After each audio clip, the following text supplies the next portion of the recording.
Bonjour à tous, comment bien dormir quand il fait très chaud? Faites-vous partie des personnes qui se tournent et se retournent dans leur lit sans trouver le sommeil, ou en tout cas le bon sommeil, qui se réveille tôt, qui se réveille entre 1 heure et 3 heures du matin?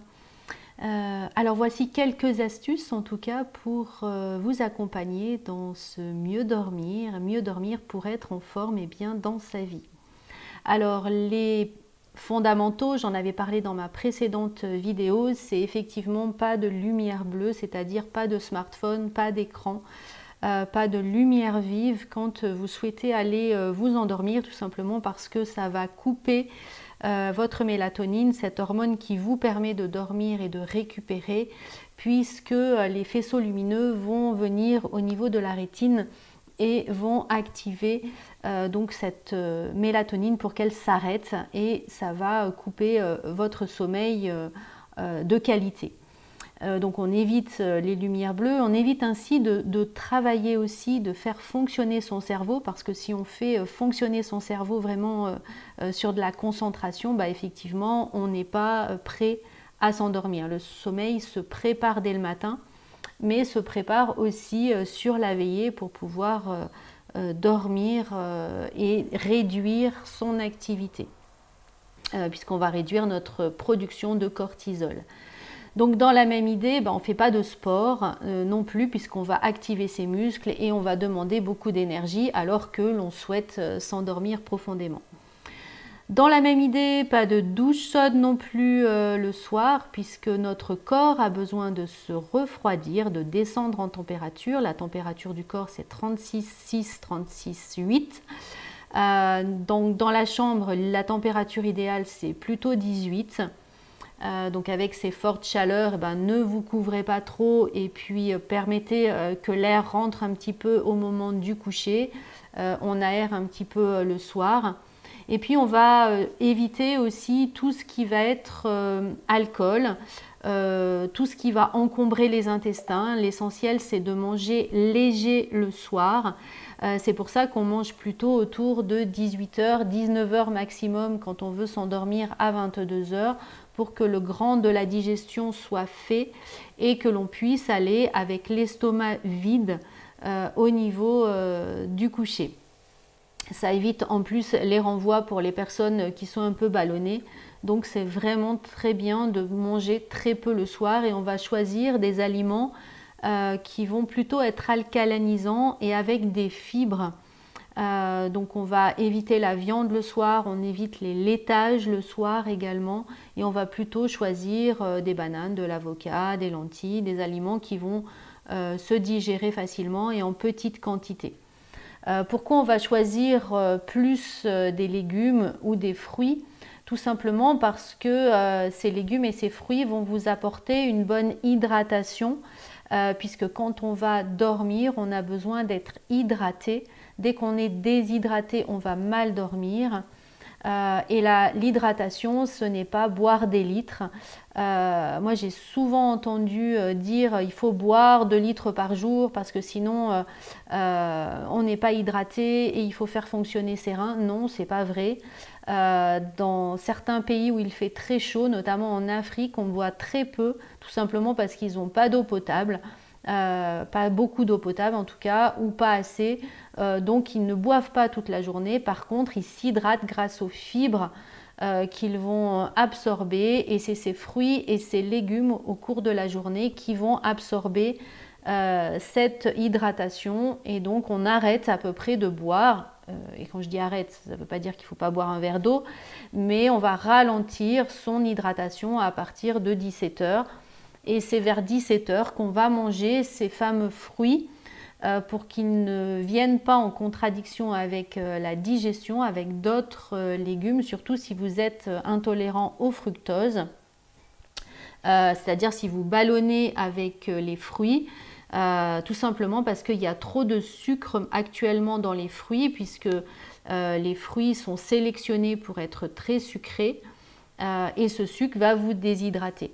Donc l'idée, c'est vraiment d'avoir des fruits de bonne qualité, plutôt bio. Si vous avez des arbres chez vous, c'est vraiment idéal. Et les fruits, c'est plutôt autour de 16h30, 17h, à cette pause-là, Là, on va faire le plein d'hydratation et puis les légumes le soir.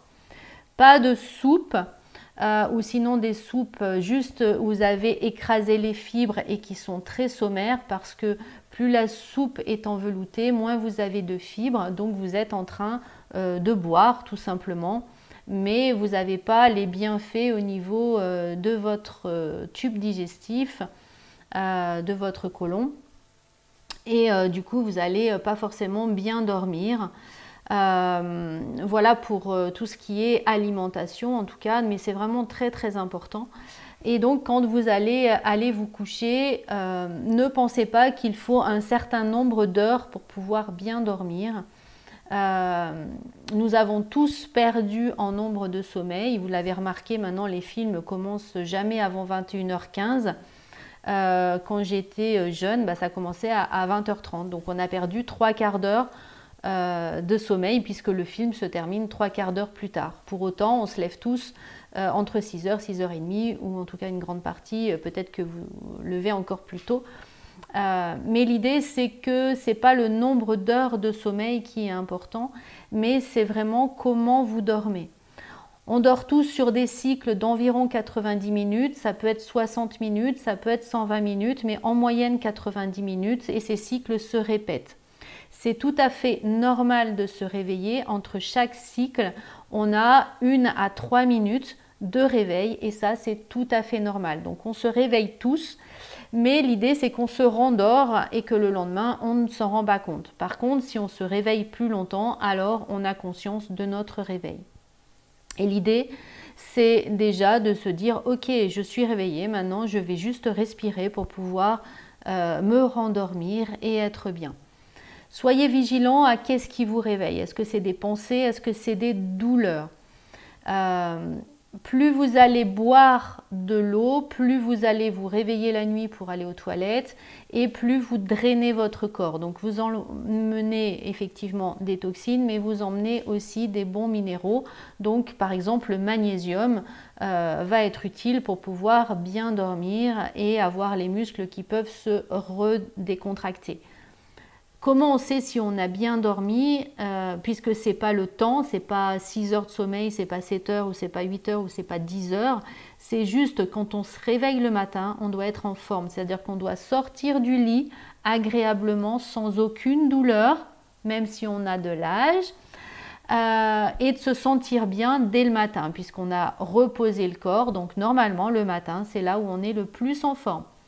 Voilà, donc l'idée en tout cas c'est vraiment de pouvoir prendre son temps pour trouver des conditions idéales, lâcher les soucis. Donc vous regarderez ma vidéo précédente sur lâcher le stress, tout simplement parce que les soupirs, la respiration, vous allez le faire le soir avant d'aller vous coucher, puisqu'il faut vraiment débrancher son cerveau pour pouvoir se relaxer, et ça c'est très important. Faire attention à votre hygiène de vie au niveau alimentation et hydratation de façon à pouvoir vous relaxer. La meilleure position pour dormir, pour le corps, pour se reposer, c'est sur le dos. Par contre, effectivement, vous pouvez être amené à avoir pris l'habitude de dormir sur un côté ou sur le ventre et peut-être à soulager les douleurs que vous aviez au niveau de votre corps. Il y a des gens qui dorment avec des bras en l'air, les bras sur le côté, les jambes relevées. Vous essayez juste de relâcher certaines tensions au niveau du corps. Donc ça vaut le coup d'aller voir un ostéopathe ou un kiné pour pouvoir voilà, essayer d'avoir cette relaxation. Peut-être vous étirer. Il y a beaucoup de choses aussi sur le psoas sur internet, donc vous trouverez sûrement ces étirements au niveau du psoas qui peuvent nettoyer cette poubelle de votre corps et vous permettre de beaucoup mieux dormir. J'espère que ces astuces et ces petits rappels vous permettront de bien dormir avec ces chaleurs. Je vous souhaite de belles nuits et puis n'hésitez pas à regarder mes autres capsules où vous trouverez vraiment beaucoup d'astuces pour pouvoir vous libérer de votre stress. N'hésitez pas à vous abonner pour pouvoir suivre toutes les astuces que je donne. Je vous souhaite une belle journée et n'oubliez pas de liker et de partager la vidéo.